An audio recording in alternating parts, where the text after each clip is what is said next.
BA first year, सामान्य हिंदी। पुस्तक है गद्य संकलन। आज हम इस गद्य संकलन में जो दूसरे नंबर पर पाठ आया है, पर्यावरण दृष्टि, पाठ का नाम है पर्यावरण और सनातन दृष्टि। इसके लेखक हैं छगन मोहता। सर्वप्रथम पाठ को समझने से पहले हम लेखक के बारे में संक्षिप्त जानकारी चाहेंगे। मैं आप लोगों को जानकारी दे रही हूँ कि छगन मोहता का उनका सामान्य मैं परिचय दे रही हूँ।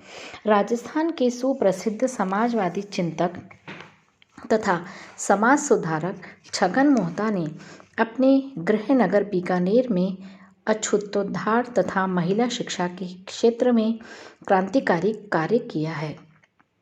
छगन मोहता ऐसे विरल व्यक्तित्वों में से हैं जिनकी औपचारिक शिक्षा तो नाम मात्र को ही हुई थी, किंतु उन्होंने स्वाध्याय के माध्यम से धर्म, दर्शन, इतिहास, मनोविज्ञान, राजनीति विज्ञान, समाजशास्त्र विज्ञान, चिकित्सा शास्त्र तथा साहित्य आदि का गहन अध्ययन किया तथा हर क्षेत्र में पांडित्य प्राप्त किया। ऐसे बहुमुखी व्यक्तित्व का जीवन ही अध्ययन और समाज सेवा में समर्पित है। उनके भाषणों का संकलन संक्रांति और सनातनता, ये उनके जो भाषण का संकलन है उसका नाम है, जिस पुस्तक में संकलित है, संक्रांति और सनातनता नाम से प्रकाशित हुआ। तो हिंदी में गहरी हलचल पैदा हो गई थी और विचारकों ने उनकी इस कृति को बहुत महत्वपूर्ण माना था। उन्होंने प्रजामंडल के माध्यम से स्वाधीनता संग्राम में भाग लिया था और सामंतवादी व्यवस्था के विरुद्ध भी उन्होंने क्रांति का बिगुल बजाया था, किंतु उन्होंने अपने आप को राजनीति से अलग रखा है और अपने सिद्धांतों का पालन करते हुए मानव की बेहतरी के लिए कार्य किया है। उनकी मनुष्य में गहरी आस्था है और वे संसार में मनुष्य से श्रेष्ठ किसी को नहीं मानते। इसलिए वे यह भी मानते हैं कि मानव और मानवता की हर हाल में रक्षा होनी चाहिए। अब बच्चों, इस पाठ का जो मुख्य विषय है उसके बारे में मैं संक्षेप में आपको बता रही हूँ। आपका जो ये पाठ आया है पर्यावरण और सनातन दृष्टि, उसका मुख्य विषय ये है कि जो छगन मेहता ने इसको रेखांकित किया वो है, जैसे जैसे मनुष्य अपनी बनाई संकुलताओं में घिरता जा रहा है उसका जीवन और अधिक कठिन होता जा रहा है। सारे वैज्ञानिक और औद्योगिक विकास ने हमारे पर्यावरण की समस्या को अत्यंत गंभीर बना दिया है। भौतिक प्रगति के उपादानों ने पर्यावरण को इतना अधिक प्रदूषित कर दिया है कि प्रदूषण से बचने की गंभीर समस्या हमारे लिए निरंतर उग्र रूप धारण करती जा रही है। आज पर्यावरण को प्रदूषण मुक्त बनाने के अनेक उपायों पर चर्चा होने लगी है, किंतु इस क्षेत्र में हमारा सारा सोच पश्चिमी दृष्टिकोण से प्रभावित है। इस निबंध में मोहता जी ने पर्यावरण प्रदूषण की समस्या को भारतीय दृष्टि से समझने का प्रयास किया है और यह रेखांकित किया है कि हमारे देश में प्रकृति के साहचर्य की महत्ता को इसलिए समझा गया कि मनुष्य शुद्ध पर्यावरण में जिए। यह निबंध पर्यावरण प्रदूषण के भारतीय संदर्भों को समझने का सार्थक प्रयास करता है। अब बच्चों, अब इस पाठ के बारे में हम पढ़ेंगे कि यहाँ पर लेखक किस प्रकार से पर्यावरण को हमारी भारतीय संस्कृति से जोड़ करके देख रहे हैं।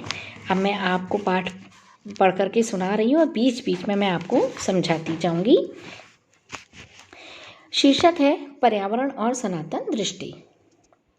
पर्यावरण को भारतीय दृष्टि से समझने की कोशिश करें। इसके साथ हमारी हजारों वर्षों की मित्रता है, जिसके अनुसार पर्यावरण का क्षेत्र कोरा यानी केवल प्राकृतिक पर्यावरण का क्षेत्र नहीं है। हमारे यहाँ प्रकृति का बहुत व्यापक अर्थ लिया गया है। संसार की कोई ऐसी चीज़ नहीं है जो प्रकृति से अलग हो। तो हमारा घर और परिवार वह भी एक पर्यावरण है। यहाँ आप बच्चों ये देखो कि केवल प्रकृति को ही उन्होंने पर्यावरण नहीं माना है, बल्कि उन्होंने क्या माना है कि हमारा जो ये घर है, परिवार है, ये भी एक पर्यावरण है। पर्यावरण की हमारी शास्त्रीय परंपरा भी रही है कि प्रत्येक मनुष्य पर्यावरण में ही पैदा होता है, पर्यावरण में ही वह जीता है, पर्यावरण में ही वह लीन हो जाता है। मतलब यहाँ छगन मेहता ये कहना चाह रहे हैं कि हमारा जो जीवन जो शुरू होता है वो प्रकृति के बीच में होता है। हम ये देखेंगे कि हम अगर प्रकृति से कट जाएंगे तो हमारा जीवन पूरी तरह से नष्ट हो जाएगा। इसलिए यहाँ हम देखेंगे कि मनुष्य पर्यावरण में ही पैदा होता है और वो जीता भी है। जीने के लिए उसको हवा भी चाहिए, वो पर्यावरण से मिलती है। पेट भरने के लिए उसको भोजन चाहिए, वो भी हमको प्रकृति से मिलता है। और अंत में लीन हो जाता है। लीन होने का मतलब है उसका जो पंच तत्व है, पंचभूतों से बना हुआ तत्व, पंच तत्वों में ही हमारा विलीन हो जाता है। क्षिति जल पावक गगन समीरा, ये 5 जो तत्व हैं, पृथ्वी, आकाश और वायु और पानी और हमारे अग्नि, इन 5 तत्वों से हमारा शरीर बना है, वो इसमें ही लीन हो जाता है। पर्यावरण की इतनी व्यापक परिभाषा है। छगन जी के अनुसार पर्यावरण की बहुत बड़ी परिभाषा केवल प्रकृति नहीं है, बल्कि वो क्या बताना चाहते हैं कि मनुष्य पैदा होता है, पर्यावरण में ही जीता है और उसमें ही वो मृत्यु को प्राप्त हो जाता है। आगे लिखते हैं वे, अब पर्यावरण के स्तर देखिए। मनुष्य परिवार में पैदा होता है, परिवार में जीता है, परिवार में मरता है और या परिवार में ही विलीन हो जाता है। आज उसे चुनौती नहीं दी जा सकती, क्योंकि पर्यावरण बहुआयामी है। प्रत्येक परिवार के इर्द गिर्द एक सामाजिक पर्यावरण है। मतलब एक ये नहीं है कि केवल पेड़ पौधे इसको पर्यावरण माना है, बल्कि उन्होंने क्या कहा है, एक सामाजिक पर्यावरण है। यानी हमारा जो परिवार है वो हमारा जो परिवार वो पूरे समाज से जुड़ा हुआ है, पूरे समाज से घिरा हुआ है। मनुष्य एक सामाजिक प्राणी है बच्चों, इसलिए वो देखो समाज से अलग होकर के नहीं रह सकता। इसलिए यहाँ छगन जी भी ये बता रहे हैं कि प्रत्येक परिवार के इर्द गिर्द एक सामाजिक पर्यावरण है। मतलब सामाजिकता को भी उन्होंने पर्यावरण की श्रेणी में माना है। अर्थात प्रकृति को ही उन्होंने पर्यावरण नहीं माना है, बल्कि उन्होंने पर्यावरण किसको माना है, सामाजिक व्यवस्था को भी पर्यावरण माना है। और उसके कई आयाम हैं। अब उन्होंने आयाम भी बताए हैं। एक आयाम आर्थिक है, दूसरा आयाम राजनीति है, तीसरा आयाम सांस्कृतिक है। बहु केंद्रित होने के कारण प्रत्येक आयाम का अपना एक केंद्र होता है, जहाँ से वह क्रियाशील रहता है। मतलब ऐसा नहीं है कि व्यक्ति समाज में रह रहा है, लेकिन समाज के साथ में वो किस किस से जुड़ा है, अर्थव्यवस्था से जुड़ा है, वो राजनीति व्यवस्था से जुड़ा है, हमारी जो सांस्कृतिक पहचान है, जो सांस्कृतिक विरासत है, तीज त्योहार आदि, उनसे भी जुड़ा हुआ है। तो केवल पर्यावरण का तात्पर्य केवल एक सामाजिक पर्यावरण का मतलब समाज में रहना नहीं है, बल्कि उससे जुड़ी हुई कई चीज़ें इसके अंतर्गत आती हैं। आगे लेखक लिखते हैं, इस सारे सामाजिक, राजनीतिक, सांस्कृतिक, आर्थिक पर्यावरण के इर्द गिर्द एक और सजीव पर्यावरण है, जिसे हम पशु पक्षियों तथा जीवधारियों का पर्यावरण कहते हैं। यानी पशु पक्षी भी पर्यावरण का मुख्य अंग है और वो समाज का भी महत्वपूर्ण अंग है। हम उन अंगों पर ही निर्भर हैं, वो हमारे ऊपर निर्भर हैं, हम उनके ऊपर निर्भर हैं। क्योंकि आप ये देखो, अगर कई पौधे ऐसे होते हैं जो पक्षियों के द्वारा उत्पन्न किए जाते हैं, वो जो कुछ अनाज खाते हैं तो वो खाने के बाद उनके मुंह से दाने, या वो जहाँ पर भी बैठते हैं वहाँ उनके मल द्वारा निकलता है तो वो बीज वहीं पे उत्पन्न हो जाता है।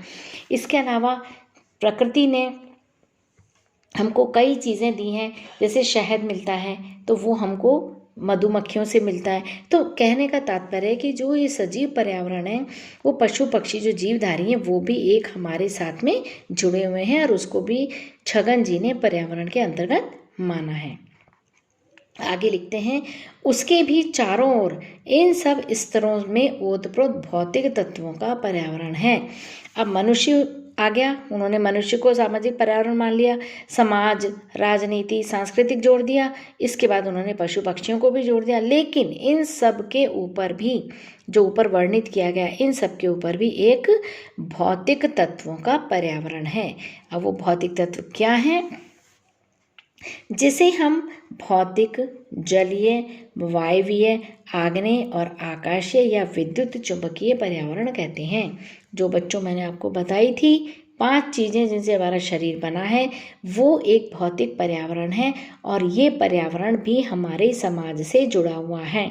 अगर सूर्य नहीं निकलेगा तो हमको प्रकाश नहीं मिलेगा, वायु नहीं चलेगी, हम श्वास नहीं ले पाएंगे, हमको अगर जल नहीं है पृथ्वी तत्व में तो हम पानी कैसे पिएंगे, अग्नि तत्व नहीं है तो हम ना तो भोजन पचा पाएंगे, क्योंकि हमारे पेट की जो अग्नि है वो हमारे भोजन को पचाती है, और भोजन पकाना, भोजन बनाना वो भी अग्नि द्वारा है। कहने का तात्पर्य है कि ये जो भी भौतिक पर्यावरण है वो भी हमारा, जो भी भौतिक चीज़ें वो भी सामाजिक पर्यावरण को अपने चारों ओर लपेटे हुए हैं। आगे लिखते हैं, ये प्रकृति के स्थल और प्रत्यक्ष आवरण हैं जिनका हमें अपनी ही इंद्रियों के द्वारा ज्ञान और भान होता है। ये जो दिखाई दे रहे हैं ना, पेड़ पौधे जल, ये एक प्रत्यक्ष आवरण है, मतलब हम देख सकते हैं इनको अपनी आंखों से।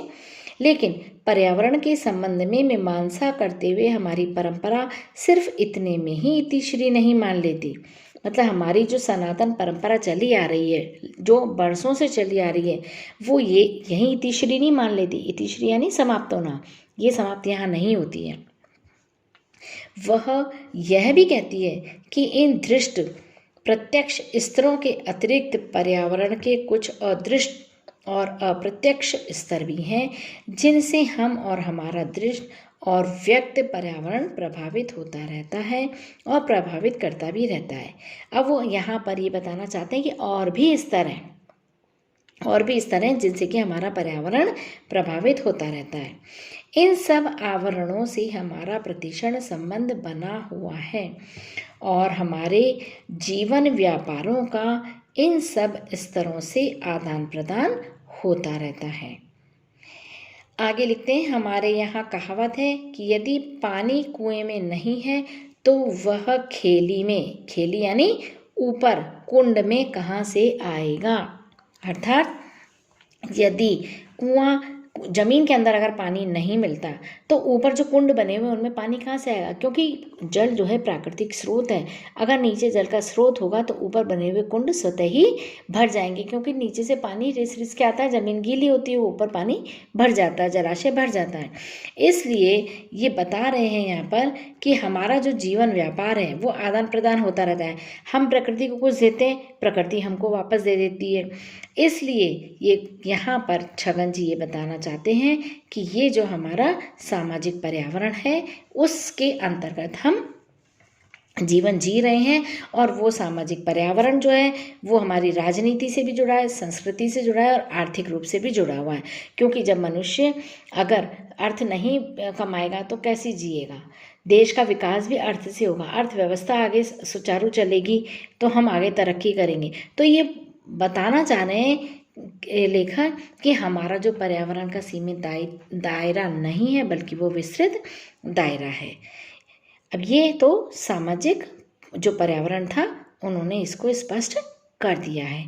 अब हम अगले वीडियो में धर्म संबंधी जो धारणा बताई गई है उसके बारे में अध्ययन करेंगे कि उसमें लेखक क्या कहना चाहते हैं।